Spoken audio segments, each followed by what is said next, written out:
Frères et sœurs bien-aimés, nous venons d'entendre dans ce prologue admirable de l'Évangile selon saint Jean, que je vous encourage, c'est un défi que je vous lance, que je vous encourage à apprendre par cœur 18 versets, ça devrait aller.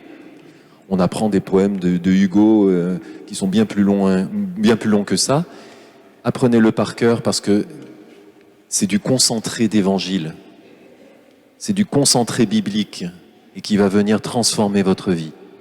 Et dans ce prologue de l'évangile de Jean, nous venons d'entendre que nous avons reçu de Jésus grâce après grâce. C'est-à-dire une surabondance de grâce. C'est quoi la grâce?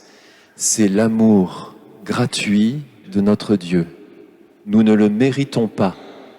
Nous ne faisons rien pour pouvoir le recevoir. Il nous est donné. Alors, une fois qu'il nous est donné, en effet, il dépend de nous d'ouvrir notre cœur ou pas pour le recevoir. Mais, a priori, cet amour, il nous est donné. Et j'ai envie de prendre cette petite expression-là, un petit peu au pied de la lettre aujourd'hui. Nous avons reçu grâce après grâce, comme s'il y avait deux grâces. Ça veut dire évidemment une surabondance de grâce. Mais là, j'ai envie de l'entendre comme s'il y en avait deux. Une première fondamentale et une deuxième qu'on oublie souvent. La première grâce fondamentale, c'est que nous sommes sauvés. Est-ce que vous le croyez? Oui. C'est pas très fort, hein? Ouais. Est-ce que vous croyez que vous êtes sauvés par Dieu? Oui. Ah, c'est mieux. Si vous êtes sauvés par Dieu, ça veut dire que si vous n'êtes pas sauvés par Dieu, vous êtes perdus. On est d'accord? Oui. Ah, c'est moins fort. Si on n'est pas sauvé par Dieu, ça veut dire qu'on est perdu, ça veut dire que on a conscience que nous sommes pécheurs. C'est pas très rigolo un jour de Noël, hein?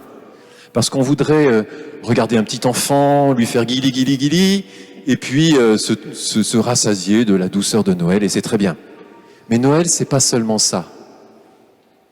Noël, c'est un enfant qui nous est donné pour que nous soyons sauvés. Et nous savons ce que ça veut dire. Le prix que ce petit enfant-là, ce nouveau-né qui nous émeut, qui fait fondre notre cœur. Hier soir, il y a un petit enfant de 15 jours qui a été présenté à l'Assemblée. Magnifique. Et ça nous aide à comprendre un petit peu ce que Dieu s'est fait pour nous, dans son amour. Un tout petit bébé, un nouveau-né. Ben, ce nouveau-né, ce petit bébé, ah bah tiens, elle est plus là, il va mourir sur une croix. D'habitude, il y a une croix dans le cœur de l'Église. Il va mourir sur une croix. Et pourquoi il va mourir sur une croix? Parce que, comme dit l'Évangile de Matthieu, il s'est chargé de nos fautes et de nos maladies. Il les a pris avec lui et il les a cloués avec lui sur la croix. Alors, c'est pas pour plomber l'atmosphère que je dis ça, c'est pour que nous ayons conscience que nous sommes vraiment sauvés. Et celui qui a conscience qu'il a sauvé, il a une joie plus grande que celui qui n'en a pas conscience. Lorsque j'échappe à la mort, par la grâce de quelqu'un qui a risqué sa vie pour moi, et que je réalise que je suis vivant alors que j'aurais pu être mort, il y a quelque chose qui se passe dans mon cœur. Il y a une reconnaissance infinie envers celui qui vient de me sauver la vie. Et ça, c'est la conscience normale du chrétien. Avoir cette reconnaissance infinie envers Jésus, Dieu le Fils, qui s'est fait un homme pour me sauver, moi. Tous les matins, lorsque je me réveille, je devrais pouvoir me dire, en ouvrant les yeux, « Oh, Jésus, je te bénis, une journée nouvelle, et tu m'as sauvé, et je vais la vivre avec toi cette journée. » Est-ce que c'est comme ça que vous vous réveillez le matin? Jésus, une journée nouvelle que je vais vivre avec toi parce que tu m'as sauvé et parce que dans cette journée nouvelle, ton amour me rejoint. Alors c'est sûr, je ne suis pas encore lumineux de la transfiguration sur le mont Tabor. il y a encore des racines de péché en moi. Mais c'est pas grave, la victoire, elle est acquise. La victoire, elle est acquise, même si elle n'est pas complètement déployée dans mon humanité, parce que j'ai besoin de temps pour que cette humanité soit changée complètement et puis qu'elle soit introduite dans le royaume de gloire de notre Seigneur. Cette humanité, corps, âme, esprit, mon corps aussi va partager cette gloire du Seigneur. Donc nous sommes dans le temps, mais ce qui est magnifique, c'est que ça y est, la victoire est acquise. L'amour a remporté la victoire. Et si je suis simplement dans cet accueil et cette reconnaissance de cet amour qui m'a déjà rejoint, puisque je suis baptisé, j'appartiens au Christ, je suis membre du Christ. La vie du Christ circule en moi, dans mon âme, dans mon corps, dans mon esprit. Alors je suis sauvé. Et tous les matins, je peux dire merci Seigneur pour cette grâce, parce que je suis sauvé. Je suis sauvé en espérance, c'est pas complètement fini, mais je suis sauvé déjà. Vous êtes d'accord avec ça? Alors dis à ton voisin, rends grâce, tu es sauvé. Rends grâce, tu es sauvé. Tu es sauvé.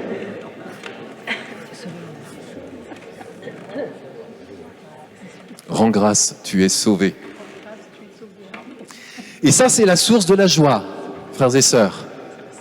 Noël, c'est un jour de joie, et comme dit le pape Saint Léon au 5e siècle, il dit, un jour de Noël, on n'a pas le droit d'être triste. Parce que Noël, c'est la joie, mais pas la joie des paillettes, la joie des langues de belle-mère et la joie qu'on se fabrique à coups d'artifice. C'est la joie qui jaillit de l'intérieur de notre cœur parce que Dieu est venu jusqu'à nous. Il s'est fait l'un de nous, le Verbe s'est fait chair. La parole de Dieu s'est faite humaine pour me sauver, pour te sauver. Ça, c'est la première grâce. Nous avons reçu de lui grâce après grâce. C'est-à-dire qu'à partir du moment où je reçois le salut en Jésus-Christ, en fait, j'ouvre la porte à une espèce de déluge de grâce qui va sans cesse me renouveler. Sans cesse me renouveler. C'est pas une grâce et puis ça y est, c'est terminé, ça y est, j'ai mon cadeau, c'est bon. Nous sommes faits pour être sans cesse inondés par cet amour de Dieu. Sans cesse, de façon nouvelle. Et c'est pour ça que dans la vie éternelle, quand nous y serons tous ensemble, ce sera magnifique. Je vous dis tout de suite, ce sera magnifique. Quand on y sera tous ensemble, on ne va pas s'ennuyer, même si ça dure l'éternité, parce que de façon nouvelle, tout le temps, en permanence, on va découvrir l'amour de Dieu, et puis l'amour de Dieu qui passe les uns par les autres, qui transfigure, qui rend beaux les uns les autres, et ça va nous émerveiller de façon toujours nouvelle et pour toujours. Alors ça va être bien, hein, je peux vous dire. Nous sommes faits pour ce déluge de grâce. Mais il y a une grâce en particulier, qui est la suivante de la première, sur laquelle je voudrais insister ce matin. Nous avons reçu grâce après grâce. Alors pour vous faire comprendre quelle est cette grâce, je vous propose de regarder les pieds de votre voisin et de vous dire « Oh, qui sont beaux tes pieds !» C'est parti. Ils sont super beaux tes petits pieds. Oh, qui sont beaux tes pieds. Amen. Très beaux.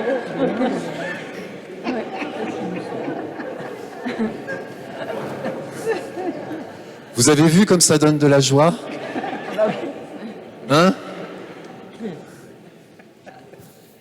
Pourquoi est-ce que je vous dis ça? Nous avons entendu au début de la première lecture dans cet oracle du prophète Isaïe admirable, au chapitre 52, qu'ils sont beaux sur les montagnes, les pas du messager, celui qui annonce la paix, qui porte la nouvelle, la bonne nouvelle, qui annonce le salut, et qui vient dire à Sion, il règne, ton Dieu. Une autre traduction dit qu'ils sont beaux les pieds du porteur de la bonne nouvelle. Saint Paul dit dans l'épître aux Éphésiens que la condition ordinaire du chrétien, c'est d'être chaussé des sandales, du zèle à annoncer la bonne nouvelle. Et ça, c'est quelque chose qu'on oublie de temps en temps. Si nous sommes remplis par cette joie de Noël, la joie d'être sauvés, la vraie joie, pas la joie qu'on se fabrique, la vraie joie d'être sauvés par l'amour tout-puissant et l'amour gratuit de Dieu. Si vraiment nous sommes comblés de cette joie, alors nous n'avons pas le droit de la garder. D'ailleurs, c'est instinctivement ce qu'on fait. Quand il y a une vraie joie dans une famille, qu'est-ce qu'on fait? On la partage. Quand il y a un enfant qui naît, quand il y a un mariage qui va se célébrer, qu'est-ce qu'on fait? On fait des faire-part et on envoie les faire-part à toute la famille, à tous les amis, parce qu'on veut partager cette joie. N'est-ce pas? Eh bien, si Dieu s'est fait homme pour changer notre humanité, la restaurer de l'intérieur, la sauver, alors nous devenons, et ça c'est la conséquence directe de Noël, nous devenons les faire-part de Dieu. Frères et sœurs, bien-aimés, vous êtes les faire-part de Dieu. Ça vous réjouit? Dis à ton voisin, tu es le faire-part de Dieu. Alors, tu es le faire-part de Dieu. Je compte sur toi, là.